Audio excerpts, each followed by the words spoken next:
So in my previous video, I showed you how I tried selling PDFs on Gumroad and that video went viral. So I wanted to make a follow-up video to show you how to sell your first digital product even when you're just starting. Now the methods I'm going to be showing you in this video, you can use even if you don't have a Gumroad store. Now before I go right into the video, I got so many comments asking me for the video about how to connect your bank account to Gumroad.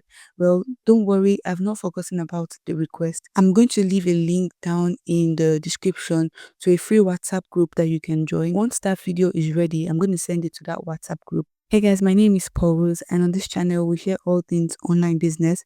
So if that's what you want to learn, make sure you subscribe to my YouTube channel. Now, the first method I tried to sell digital products is using Medium and Gumroad. So basically, I used Medium to send traffic to my Gumroad store. As you can see, this is a screenshot of how many followers I have on Medium.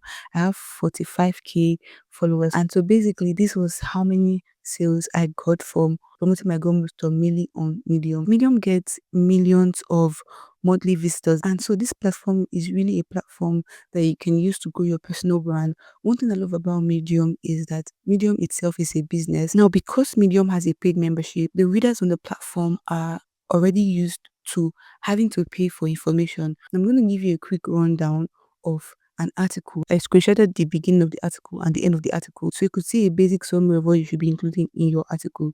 Now, starting with the title should be something that stops people from scrolling and makes them click your article to read. This one is an example of a title. Now, you can also add your subtitle as well because people can actually see your subtitle as they're scrolling on Medium. So it's important to think about your subtitle as well. Now, talking about the structure of your Medium article, you need to make sure it's structured in a way that takes people from knowing nothing about you. Basically, they were just scrolling on Medium and they found your article to knowing you and then finally deciding on wanting to buy your digital product. That's where your conclusion and your call to action comes in. As you can see, this is my call to action, and here I'm promoting a starter kit. So one thing you want to understand with Medium is that you don't want to be promoting a product that is not related to the topic of the article. For example, if you have an article about how to be productive, you don't want to be promoting a product about online business. Now, I actually grew over 1k followers in over my first month on Medium. So if you want to learn how to grow on Medium, then I'm going to leave a link down below to my Medium income playbook. It's going to show you my personal writing strategies on Medium. Now, the second method that I've tried to sell digital products is using YouTube to drive traffic to my Paystack store.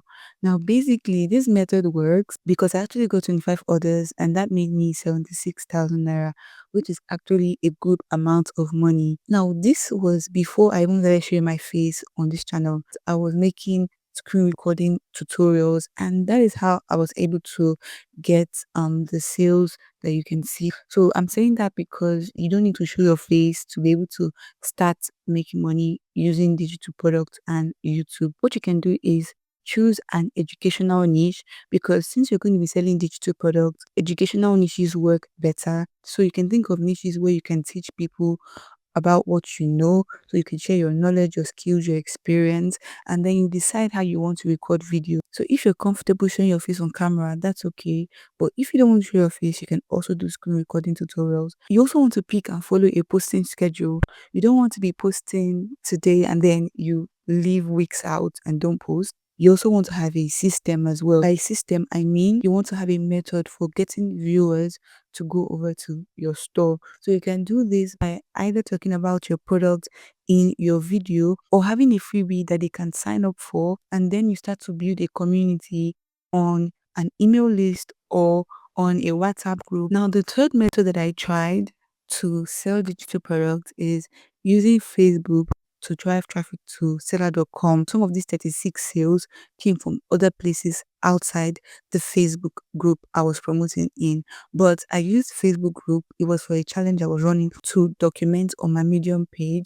And basically it worked out better than I thought, because what I did was I went over to Facebook and picked a group that was relevant to my digital product. Now, to pick the right Facebook group, you need to make sure that people are already selling digital products on those groups. And then you also want to make sure that people are responding to those promotional posts, because there are many Facebook groups where most of the posts are promotional posts and they're not getting comments. You don't want to be marketing on a group like that, because you want a good mix of people promoting and people also responding to those offers to show you that they are buyers in those groups. Some groups are free to promote on, while some groups you have to pay to promote on them. You want to find out how you able to start promoting. For me, I had to pay for the promo, but it was definitely worth it. So you also have to have a system. You can either decide that you want to use lead magnets or messages. For lead magnets, you can actually give freebies and have people sign up to your newsletter. And on your newsletter, you start to build a community and then sell your digital product. For messages, you promote your offer directly on that Facebook group, and then you have people comment and you guys interact through messages, and then you send them a link to buy your digital product. For the most part, I used the messages method to get most of the sales that I used with this strategy. Now, how do you pick the right traffic source for you? First things first, you have to think about your product and your target audience. In this video, I focused on platforms that I've personally tried, but that doesn't mean that those are the platforms you should use. So basically, you want to think about what your digital products are and who your target audience is before you pick a traffic source. And so you also want to think about where to find them, and then you want to learn how to market on that platform. So I hope you guys really enjoyed this video. Make sure you comment down any questions you have or any video suggestions you have. So if you guys enjoyed this video, make sure you give it a thumbs up and subscribe to my YouTube channel, and I'll see you on our next video.